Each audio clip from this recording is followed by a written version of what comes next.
So hello everybody, you're very welcome back to Law Hero. My name is Jen and I'm a videos about the law, and this is no, the last one was my last Easter video. This is definitely my last Easter video, and I'm gonna call this series in my head the more you learn, the more you earn, because I honestly have been reading a lot of books from economists, and I honestly see the world differently since I've read those books. And one economist I think has certainly changed the way I view things is Dan Aerily.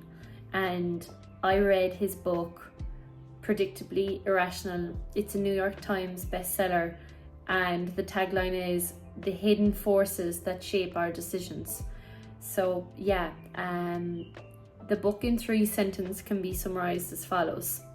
Many of our behaviors are misguided, but they're not random. They're systematic and predictable. And by recognizing our irrational patterns, we can make better decisions in life and business. The first one is we tend to focus on what we may lose rather than what we gain. And this loss aversion has been talked about by many economists when it comes to human decision making. The second one is with everything you do, you should train yourself to question your repeated behaviors. So like we've learned before, a lot of behaviors we do are automatic because the brain wants to save energy and we want to take shortcuts so we can conserve energy. That's the whole point of being a human being. It's to survive, not thrive. And that's a quote from the book. So if you have habits that you've built up from many years and you're not necessarily happy with your life, your habits are what form your life. Your habits are what form your character. So the habits is the first place to look. But then you have to ask yourself, how did you get into the habit of doing certain things? That's the second idea. The third one is we assume other people will see monetary transactions from the same perspective we do.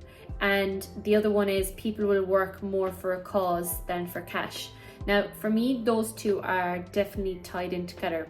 So this was something that always bothered me, but this book cleared it up really well.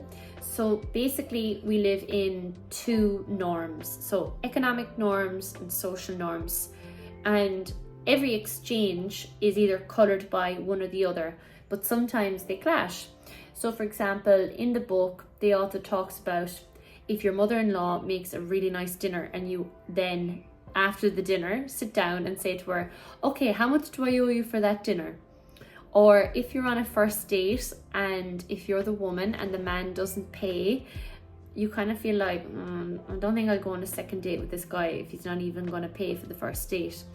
And I was having this out with my other half. My other half said that, what if you're a trader and you go, a female trader will say, and you could be up to €1 million in a salary. Should you not pay if, we'll say, your male date is a teacher and talks about how difficult it is being a teacher and it's low paid, etc.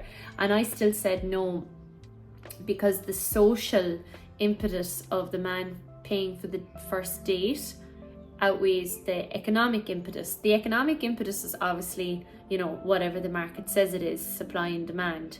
From an economic perspective, the person with more money probably should pay. But when it comes to social convention, we all know that if the guy is splitting the bill or if the woman's paying for the first date, romantically, that's just going to go nowhere. And you can argue it which way or whether, but social convention is social convention.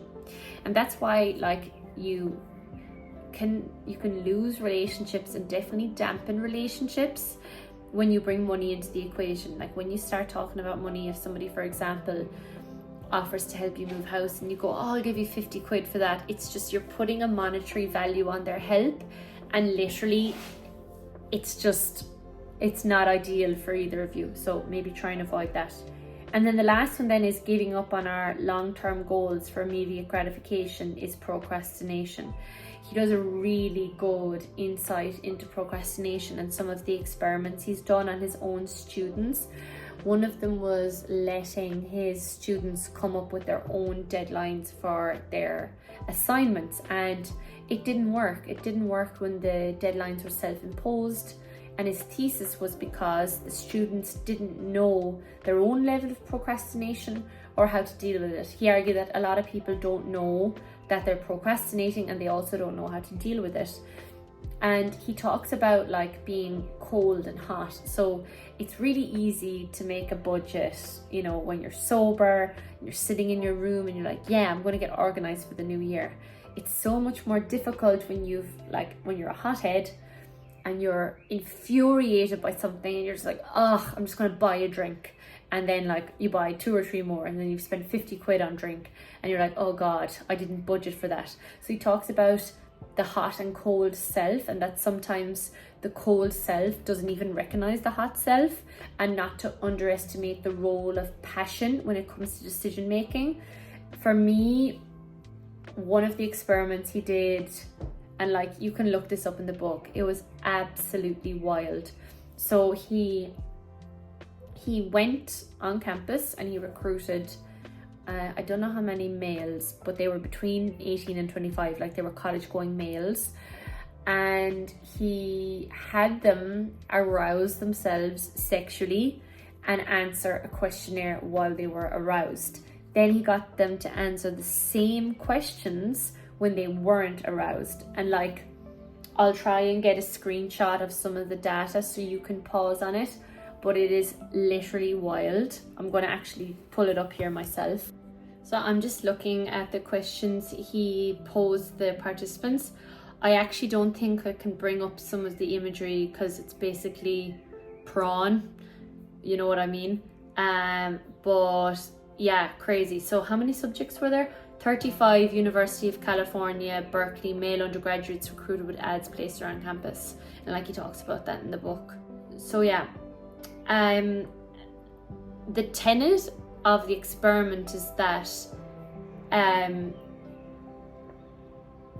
the estimation by the subjects of their decision making when they're aroused was completely off, like by massive deviation. Questions are women's shoes erotic? I'm only going to give the vanilla ones here because they get pretty racy. Can you imagine being attracted to a 60-year-old woman?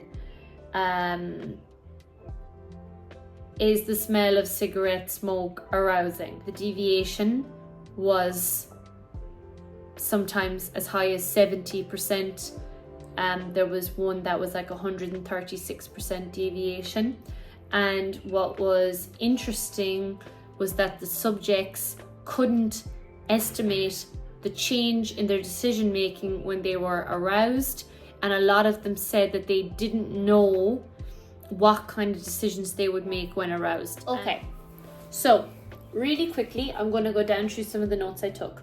So the first idea, which I thought was quite interesting, is the truth about relativity. And I think I mentioned this before in another video. It's basically the idea that you compare yourself to that which is relative to you. So for example, I compare myself to what my mother has, or what my sister has, or what my friends have, rather than really comparing myself to other people. And that's why social media is such a scourge, because you end up comparing yourself to everybody worldwide, and that's just a lot for the brain to take, and that's why a lot of people are overwhelmed. So yeah, and then he talks about it in the book how in the 90s, when the big banks brought in the salary, the transparency around salary, they thought that it would bring salaries down, but actually salaries went sky high because all of the CEOs were comparing themselves to their comparators. So we're only able to make judgments by comparing the price and offer of one thing with that of others. And most people don't know what they want unless they see it in context. And the context is to what you're comparing it to.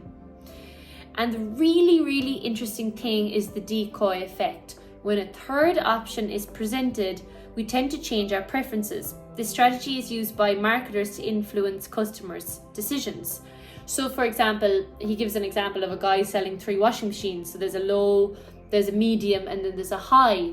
The person who's selling the washing machine wants to sell the medium price washing machine, so they put in a high price because then your brain goes, okay, that's low and high, I'll go with the medium. Change your focus from narrow to broad. This means being mindful of how relativity affects your decision making. So yeah, I mean, if you're comparing yourself to your immediate circle, compared to if you're comparing yourself to the rest of the world, it is different when it comes to relativity. I think when it comes to wealth, for example, in Western countries, we compare ourselves to the other people in our country. But when you compare yourself to, example, people from Africa, people from India, and people like third world countries, then you realize that relative to the field, as my other half would always say, you're doing pretty well. So the next one is the fallacy of demand and supply, and I'm sure all of you are well aware of that. It's like when you ring up a gym and they go, yeah, we have some limited places left, and you're like, yeah, all year round you have limited places left at that price, I'm sure. But it does make an impression on you.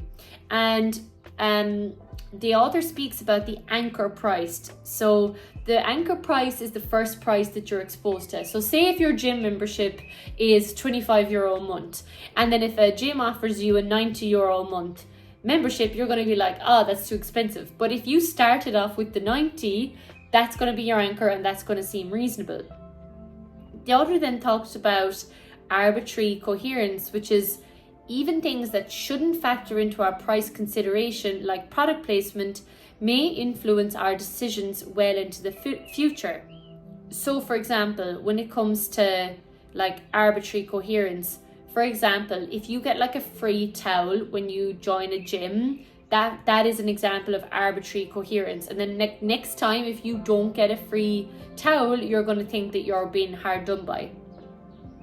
So to become more rational in this regard, recognize that we all have repeated behaviors, try and create new anchors, and realize that first decisions matter more than people care to admit, as they determine our subsequent behaviors.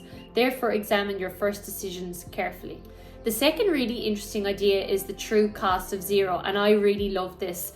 So he was talking about when people go to conferences and like load up their bag with free stuff, like lift this heavy bag onto the train with all this free stuff, like I used to do when I was a student, and then end up throwing everything out after a while because you realize it's just conference tat.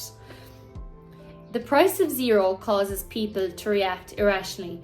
When the price is set to zero, people take things they don't need and forgo better deals because they think free comes at no cost. Free is alluring because people are afraid of loss, even when the free item leads to an increased opportunity cost. And this is because of what I talked about at the start, which is loss aversion. Okay, the next idea is the power of a free cookie. Free can make us less selfish. When people are paying for a good or service, they rarely think about the welfare of others. But when the service is offered for free, they act selflessly. So when price is not a part of the exchange, we become less selfish, maximizers, and start caring about the welfare of others. And there's like even an experiment in the book where when people are doing something for a price, they become way more selfish and way more like the economic market. You know, they tend to avoid other people, they work on their own. Whereas if you're doing something for free, like charity work, you'll tend to be more of a team member or a team player.